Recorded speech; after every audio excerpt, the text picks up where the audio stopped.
like to hear about my Make 925 mid-year review, stay tuned.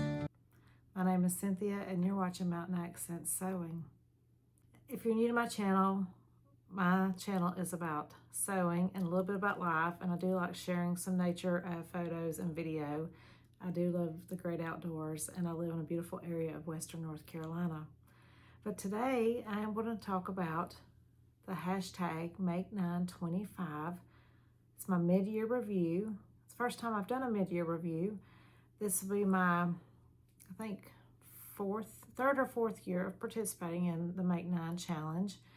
And it is primarily, you set 9 projects. It could be other craft projects, not just sewing, and that you plan to make in a year. Now, some people take it very seriously and they really hold themselves to it, but I treat my Make 9 more like for fun, goals, and if I get stuck and don't know what I want to work on, I can fall back on my Make 9 and see, okay, I've thought about making this pattern, I'll pick this one. And so far that has worked for me. I feel like I have done fairly well most years. And I have to say, 2025 has started off great. Let's talk about my grid. And I'll put that either here or here. And I'm going to start talking from the top, left to right, and then I'll work my way down to the bottom. So I chose, in my top row, Appalachia Sews Phoebe dress. And I did make this dress. Now, I had the pleasure of meeting Samantha, the creator of Appalachia Sews. She is a very nice person, and she has some pretty designs. She's a small, independent pattern company. I'll link all these pattern companies below, and if you haven't heard of Appalachia Sews, go check her out. She does have some very pretty patterns.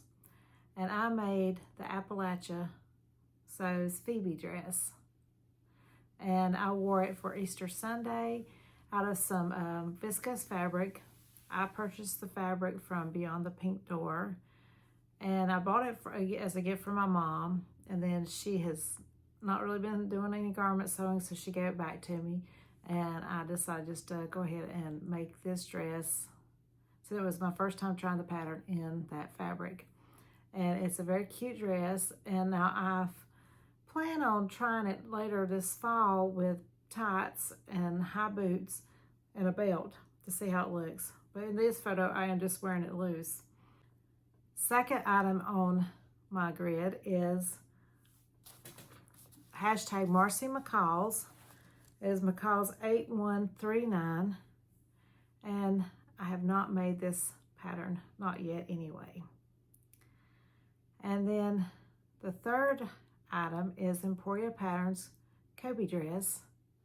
And yes, I have made this dress and I love it. For it to be a simple dress, it's so fun to wear, and I just felt really nice and pretty in it. Now, I did choose a lovely viscose fabric, and this was a fabric from one of the Beyond the Pink Door Think Pink subscription boxes. And it is such a fun dress, and like I said, it's so easy to make, and I do plan to make more of these dresses in my future. And so I have a theme here. 2 fabrics came from Beyond the Pink Door, and also I tried 2 new pattern companies that were new to me. So Emporia Patterns, I'd never sewn one of their patterns before either, and I'm very happy with it. Now, their instructions are not as in-depth as some other companies, but the results are great. On my second row, I have the Atelier Jupe Este Blouse. If you've watched my channel for any length of time, you'll know that I'm a fan of Atelier Jupe Patterns, and it's a Belgian company. And their patterns are written in 3 languages. And so one of the languages is English, and they have a good size range. And so this time I made the Atelier Jupe Este Blouse in the short sleeve version. And I do talk about this pattern in another video that came out recently. And if you've watched it, you'll know that that's what I'm wearing right now. And I love this little blouse. It is an Indian block print fabric. I believe it's called Teal Aviary Indian block print. And I purchased this fabric from Kristen at the Dahlia Sewciety.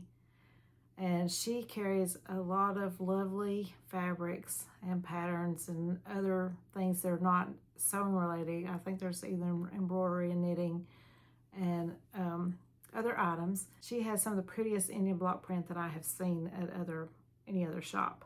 And so I love this top, and I will be making this top again also. The second item on this row is the FibreMood Clover Jeans. And yes, I have made this pattern also. I love pants construction. The thing that held me back about this pattern is that I don't always know what size I should make. And I hemmed and hawed for quite a while and did some calculations and kept thinking that I'd wait till I lost a little bit of weight, and then I thought, no, I'm just gonna go for it. And so now I figured out my measurements, and I looked at my actual measurements versus the finished garment measurements, read their suggestions on how you should choose your size, and then I made the pattern, and I have a full review about this pant, and I highly recommend the pants. The only thing that I will do differently is I will lengthen them probably by a couple of inches, because I do like my pants to be longer. And these are, I feel like, okay while I'm standing, but they are definitely too short when I sit. So I will lengthen them. The fabric that I made these pants in also came from Beyond the Pink Door, and it's just a lightweight stretched denim and anthracite. And highly recommend the pattern and the fabric. I love the fabric. The third pattern on this second row is the Friday Pattern Company square neck top. Now, Friday Pattern Company is another brand that I absolutely love, and I've made several of their patterns, but not this one, and I have not done it yet. I don't know if I'll get it made this year, but we'll see. Stay tuned for like January when I do my full Make 925, reveal and review, and we'll see if I get it done. So out of this row, the FibreMood was new to me. I have had the magazine for a while, but it was my first ever FibreMood pattern. They have excellent instructions, even though they're different because of it being in the magazine. You have to either go by the magazine, like little pictures, or you can go onto their website, download full instructions, and they had excellent instructions. Atelier Jupe pattern also had excellent instructions, but I have tried their patterns before also. Now, moving right along to my third row is True Bias Jessie Tee. I was a little hesitant about making a cropped tee. I've never done that. It takes me a little bit out of my comfort zone, but I wanted a cropped tee to go with the FibreMood Clover Jeans. So I made a basic black cropped tee, and I loved it. And so I have made this pattern again, made it the regular length.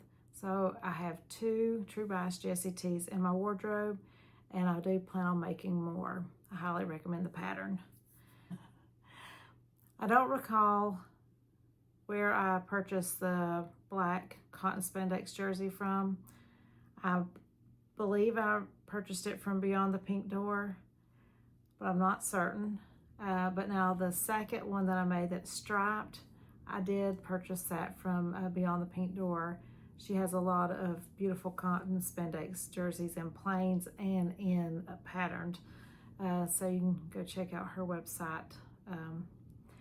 And the next pattern is another McCalls pattern. It's a skirt, M6.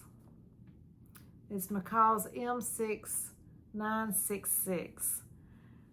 And I had intentions of making this skirt earlier in the year in that black cotton spandex jersey and realized that I didn't order enough of the fabric.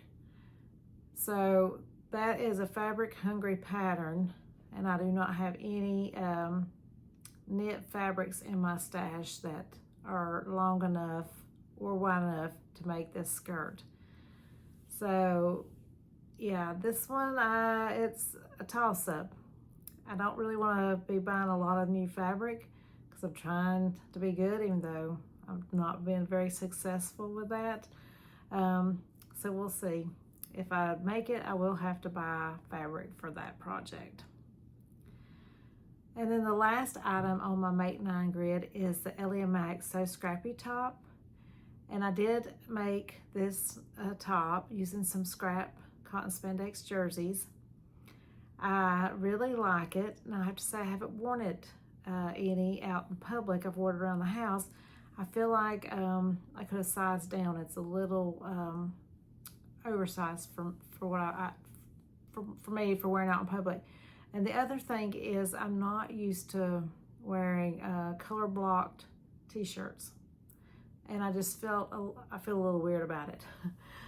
I'm hoping that I will get over that as I might make myself wear it more, that I'll become more comfortable with that, because I think it's a really cute top. It's just that I don't feel like it's 100% me.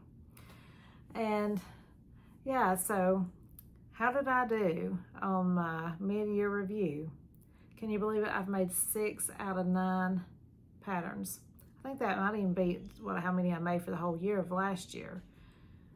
So that leaves me 3 garments left that I haven't made. So stay tuned for January 2026 to see if I get any more made. And yeah, look forward to that.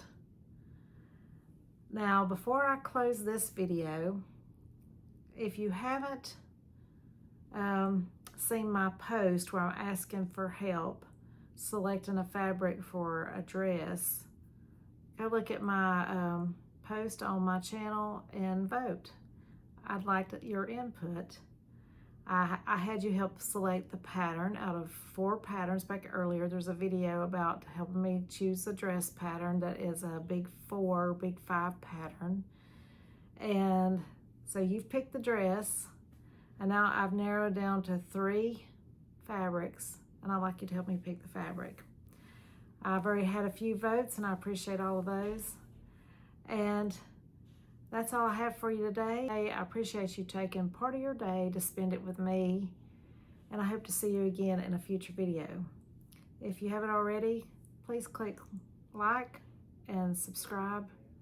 I'd love to have you follow me on my sewing journey. See you later.